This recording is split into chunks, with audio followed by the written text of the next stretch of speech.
And Elisha the prophet called one of the sons of the prophets. Get yourself ready.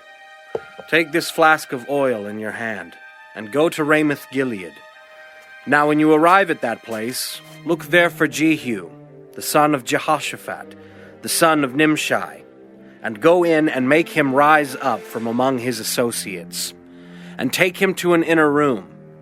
Then take the flask of oil and pour it on his head, and say, Thus says the Lord, I have anointed you king over Israel. Then open the door and flee, and do not delay. So the young man, the servant of the prophet, went to Ramoth Gilead. And when he arrived, there were the captains of the armies sitting. And he said, I have a message for you, Commander. Jehu said, For which one of us? For you, Commander. Then he arose and went into the house. And he poured the oil on his head and said to him, Thus says the Lord God of Israel, I have anointed you king over the people of the Lord, over Israel. You shall strike down the house of Ahab, your master, that I may avenge the blood of my servants, the prophets, and the blood of all the servants of the Lord at the hand of Jezebel. For the whole house of Ahab shall perish, and I will cut off from Ahab all the males in Israel, both bond and free. So I will make the house of Ahab like the house of Jeroboam, the son of Nebat, and like the house of Baasha, the son of Ahijah. The dogs shall eat Jezebel on the plot of ground at Jezreel, and there shall be none to bury her. And he opened the door and fled. Then Jehu came out to the servants of his master, and one said to him, Is all well? Why did this madman come to you? You know the man and his babble. A lie! Tell us now. Thus and thus he spoke to me, saying, Thus says the Lord, I have anointed you king over Israel.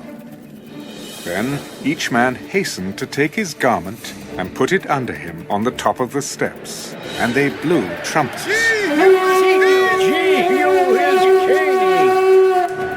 So Jehu, the son of Jehoshaphat, the son of Nimshi, conspired against Joram.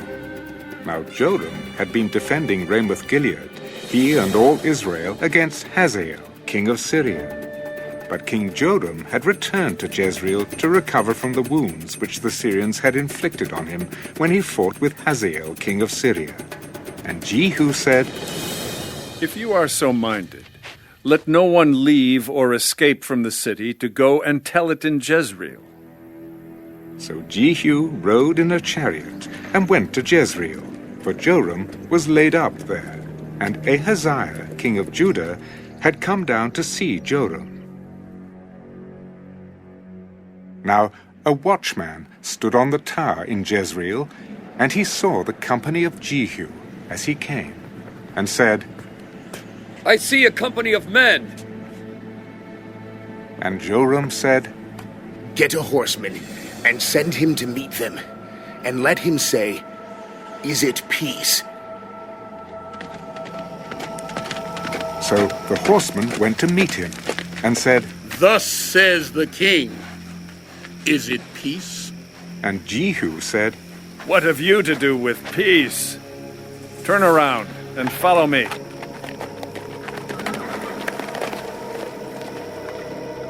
So the watchman reported, The messenger went to them, but is not coming back. Then he sent out a second horseman, who came to them. Thus says the king, Is it peace? And Jehu answered, What have you to do with peace? Turn around and follow me. So the watchman reported, He went up to them and is not coming back. And the driving is like the driving of Jehu, the son of Nimshi, for he drives furiously. Then Joram said, Make ready. and his chariot was made ready. Then Joram, king of Israel, and Ahaziah, king of Judah, went out, each in his chariot.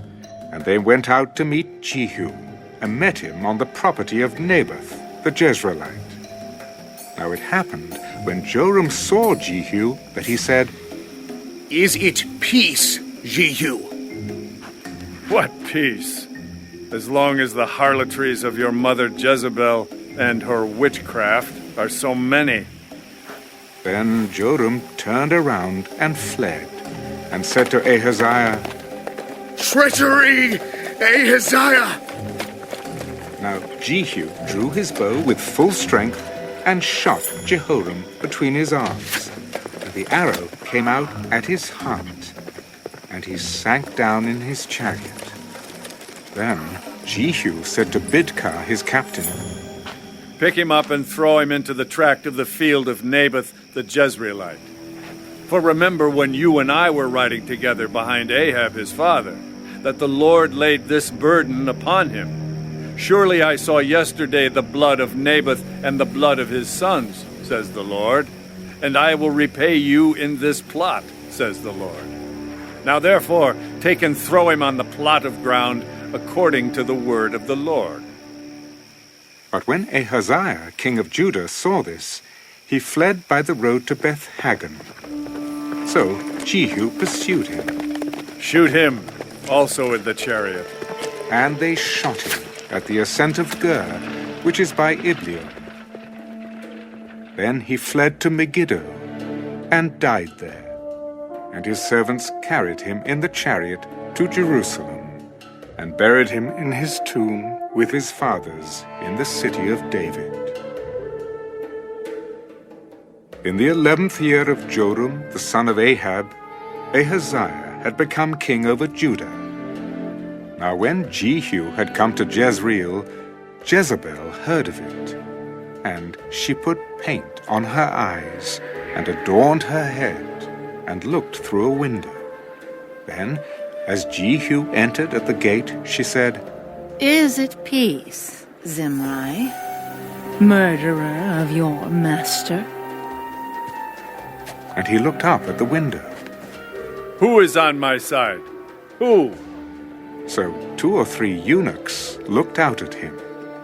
Then he said, Throw her down. So they threw her down, and some of her blood spattered on the wall and on the horses, and he trampled her underfoot. When he had gone in, he ate and drank. Then he said, Go now, see to this accursed woman and bury her, for she was a king's daughter. So they went to bury her, but they found no more of her than the skull and the feet and the palms of her hands. Therefore they came back and told him, This is the word of the Lord, which he spoke by his servant Elijah the Tishbite, saying, On the plot of ground at Jezreel, dogs shall eat the flesh of Jezebel, and the corpse of Jezebel shall be as refuse on the surface of the field, in the plot at Jezreel, so that they shall not say, Here lies Jezebel.